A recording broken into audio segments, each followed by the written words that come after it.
నీ గమని వారు ఎదుట ఉన్నటువంటి వారు నిన్ను ప్రశంసించాలి. అప్పుడే కదా వింటాం. ప్రశంస అందుకుంటే బయట ఆటోమేటిక్గా కదా నీ పిల్లలు బయటకు వెళ్ళి ఏమంటారంటే మా అమ్మ చాలా మంచిది. ఇప్పుడు ఏమైనా చెప్పగలరండి? పిల్లలు ఎవరైనా మా డాడీ మంచి చూడండి, మా మమ్మీ మంచిదని ఎవరు చెప్పగలరా? బయటకు వెళ్ళి చెప్పగలిగిన పిల్లలు ఉంటే ధన్యులు. వారు చెప్పడానికి గల కారణం మీ యొక్క ప్రవర్తన. దేవుని స్తోత్రం, దేవుని స్తోత్రం. ప్రియమైన దేవుని బిడ్డలారా, ఆయన శరీరంలో తిని ఆయన రక్తము తాగితేనే కానీ మీలో మీరు జీవము గలవారు కాదు. 50 నా శరీరం నిజమైన ఆహారమును, నా రక్తము నిజమైన పానమునైనది. నా శరీరము తిని నా రక్తం త్రాగువాడు నాయందు నేను వాని యందు, నేను నాయందు నేను వాని యందును. హల్లెలూయా. ఆయన శరీర రక్తంలో పాలు పంపులు పొందకపోతే ఆయన నీ యందు నిలిచి ఉండడు, నువ్వు ఆయన యందు నిలిచి ఉండాలంటే ఆయన శరీర రక్తములు తప్పకుండా త్రాగాలి. ఆయన శరీర రక్తముల సంస్కారంలో నువ్వు పాలు పంపులు పొందాలి. కొరింథీయులకు రాసిన పత్రిక ఈరోజు చదువుకున్న లేఖన భాగాలు కొరింథీయులకు రాసిన మొదటి పత్రిక 11వ అధ్యాయం. ఎందుకు అసలు ప్రభురాత్రి భోజన సంస్కారాన్ని పుచ్చుకోవాలి? ప్రశ్న. అసలు ప్రభురాత్రి భోజన సంస్కారం అనే ఆరాధనలో ఎందుకు పాల్గొనాలంటే గ్రీక్లో ఒక వర్డ్ ఉంది, ఏంటంటే తోధ అంటాడు. తోధ అనేటువంటి మాటకు రిమైన్ అంటే రిమెంబర్ అంటే జ్ఞాపకము. ఏంటి జ్ఞాపకం చేసుకోవడం? ఆయన ఎందుకు జ్ఞాపకం చేసుకోవడం? అందుకనే ఆయన చనిపోయే ముందు ఆయన అంటాడు, దీనికి చాలా పేర్లు ఉన్నాయి. ప్రభురాత్రి భోజన సంస్కారం, Lord's supper, the last supper అంటాడు. లార్డ్ సప్పర్, ప్రభురాత్రి భోజన సంస్కారం, లాస్ట్ సప్పర్, చివరి రాత్రి భోజన సంస్కారం. ప్రియమైన దేవుని బిడ్డలారా, ఈ ప్రభురాత్రి భోజన సంస్కారాన్ని ఆయన ఎందుకు ఆచరణలో ప్రజలకు పరిచయం చేశాడంటే, ఇదిగో మీ కొరకు నలుగుగొట్టబడుతున్న ఇది నా శరీరం, మీ కొరకు మీ పాపమును కడిగి వేయడానికి, శుద్ధులుగా చేయడానికి మీ కొరకు చిందింపబడుతున్న నా రక్తం. ఇది తినుతో ప్రతిసారి నన్ను జ్ఞాపకం చేసుకో. హల్లెలూయా. ఇది త్రాగు ప్రతిసారి నన్ను జ్ఞాపకం చేసుకో.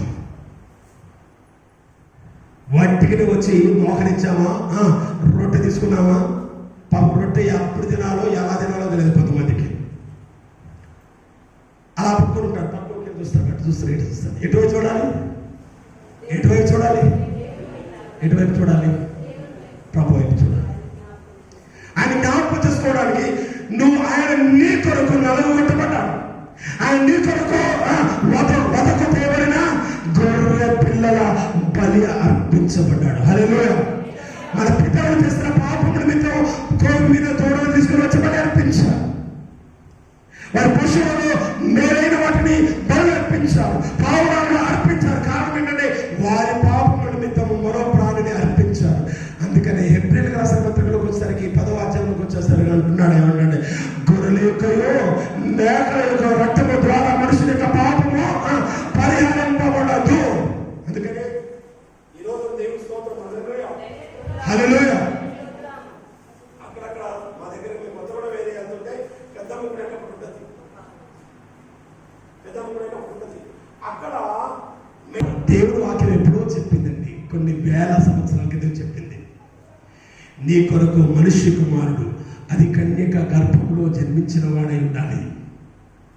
ఆయన రక్తము ద్వారానే మనిషిని పాప పరిహారం కదా, మనుష్య పాప రక్త పోషణం ఏంటి, ఆ పవిత్రుడైనటువంటి ఆ పరమాత్మ యొక్క రక్త పోషణం ద్వారానే మానవుడి యొక్క పాపం పరిహరించబడుతుంది. దేవుని స్తోత్రం.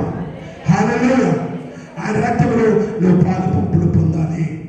ఆయన శరీరంలో తిని రక్తం తాగుతున్న ప్రతి వాడును ఆయన శ్రమలను నీ కొరకు ఆయన అర్పించినటువంటి ప్రాణ త్యాగాన్ని నువ్వు జ్ఞాపకం చేసుకోవాలి. అందుకని ఇక్కడ అంటాడు, కొరింథీయులకు రాసిన మొదటి పత్రిక 11వ అధ్యాయం 23వ నేను మీకు అప్పగించిన దానిని ప్రభువును పొందితిని. ప్రభువు యేసు తాను అప్పటికి రాత్రి ఒక రొట్టెను ఎత్తుకుని బలహీనపడుతున్న నా శరీరం నన్ను జ్ఞాపకము చేసుకున్నట్టుకై ఎందుకు చేస్తున్నామట? ప్రభు రాత్రి భోజనం సంస్కారంలో ఆయన జ్ఞాపకం చేసుకోవడానికి కొందరు కొన్ని ప్రశ్నలు అడుగుతుంటారు మమ్మల్ని.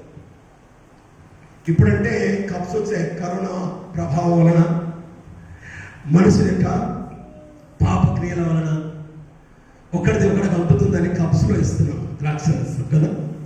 ఒకప్పుడు ఏంటంటే ఒక పాత్రలో ఉన్నది తాగాలి, ఒకే పాత్రలో ఉన్నది అందరూ తాగాలి. అది సిస్టమ్, దేవుడిచ్చినటువంటి ఆజ్ఞ, దేవుడిచ్చినటువంటి ఆజ్ఞ. ఒక సంఘంలో మేము పనిచేస్తున్నాం, కమ్యూనల్ సర్వీస్ ఇస్తున్నాం. కమ్యూనల్ సర్వీస్ ఇచ్చి రొట్టెలో ఆమె రొట్టె అందించాం, అందరం రొట్టె అందించాం. కప్పు పట్టుకొని వచ్చి ఆ నోటికి అందిస్తున్నాం. ఆ నోటికి అందించిన తర్వాత పాత్ర నేను లాగుతున్నాను, అటు ఆమె లాగుతుంది, నేను లాగుతున్నాను, అటు ఆమె లాగుతుంది. ఏంటి సంఘర్షణ అంటే ఆమెకి ఆ పాత్రలో ఇంకా సాగాలి, నల్లిలా గుంజేస్తాను. ఆమె నోరు బట్టి అన్నదంటే లోపలాంతమైంది. అయ్యో ఇంకందరికీ ఇవ్వాలి కదా, నేను కొంచెం తీసుకొచ్చాను, 10 మంది ఉన్నారు కదా, కొంచెం తీసుకొచ్చాను, ఇవంతా అనేసరికి నల్లిలా తీసేసింది. స్వచ్ఛమైనది కొంచెమైనడు సమం కదా, వ్యర్థమైనది ఆకలి తీర్చుకోవడానికి మీకు ఇల్లు లేవా? మీ వంట తినడానికి మీకు సొంత గృహం లేవా? కొంతమంది అంటారు కదా, ఇంకొకటి ప్రశ్న అయ్యగారు పలసగా నీ రక్తం పలసగా అయిపోయింది, జాగ్రత్త. నీ పవిత్రమైనటువంటి రక్తంలో చాలా మంది చాలా రకాలు ఉన్నాయండి. చెప్పుకోవాలంటే సంఘంలో సమస్యలు వస్తాయి. ప్రేమైన దేవుడు, అది దేవుడి యొక్క రక్తం అనించాలి. అందరికీ చిక్కగా ఉంటుంది రక్తం. ఒకరికి ఓ నెగిటివ్, మెడికల్ డిపార్ట్మెంట్ వాళ్ళని అడగండి, ఓ నెగిటివ్, ఓ పాజిటివ్, ఏంటి చాలా రకాలు ఉన్నాయి బ్లడ్ గ్రూప్స్. ప్రేమైన దేవుడు, అందరి రక్తము అందరి రక్తము పాలసగా ఉండదు.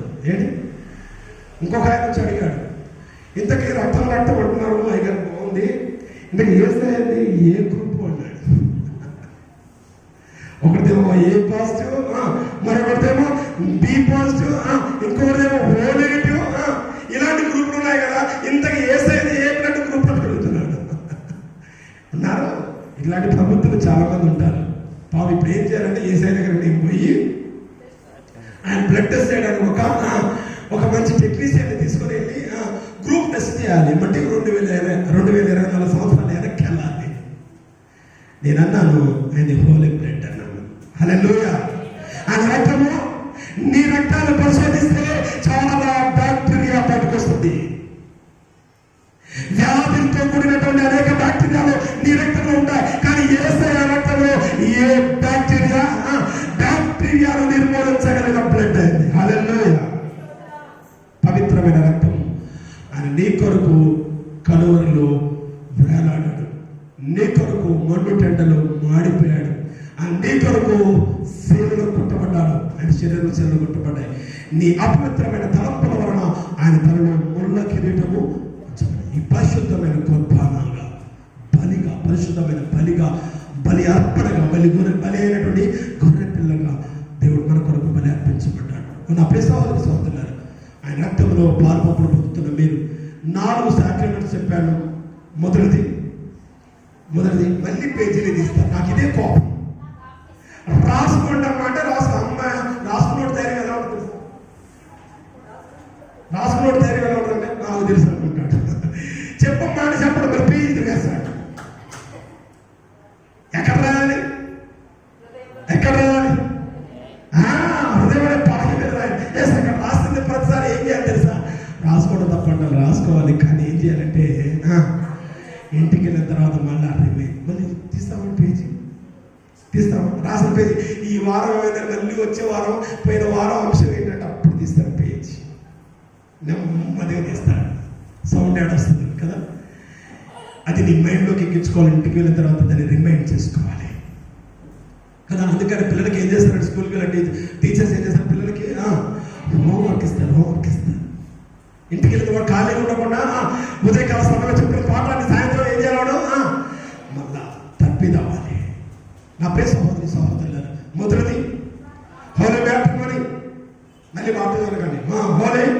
మ్యాట్రిమనీ, రెండవది హోలీ బాప్టిజం, నాలుగవది కన్ఫర్మేషన్, మూడవది కన్ఫర్మేషన్, నాలుగవది అయ్యో యేసయ్యా ఎంతసేపు ఇన్ని చెమట్లు పోయే కార్యాన్ని అర్థం తెలుసా మీకు?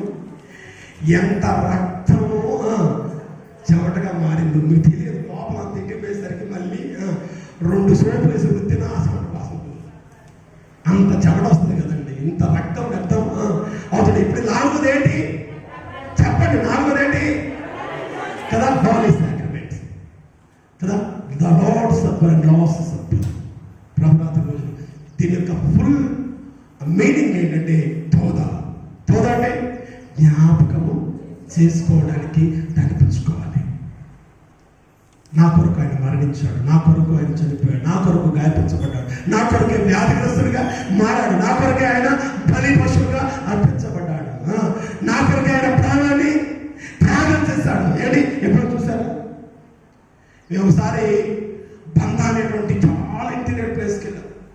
అక్కడ సభ్య సమాజం చాలా దూరంలో ఉన్నారు. అక్కడ ఎన్ని కుటుంబాలు ఉన్నాయంటే 3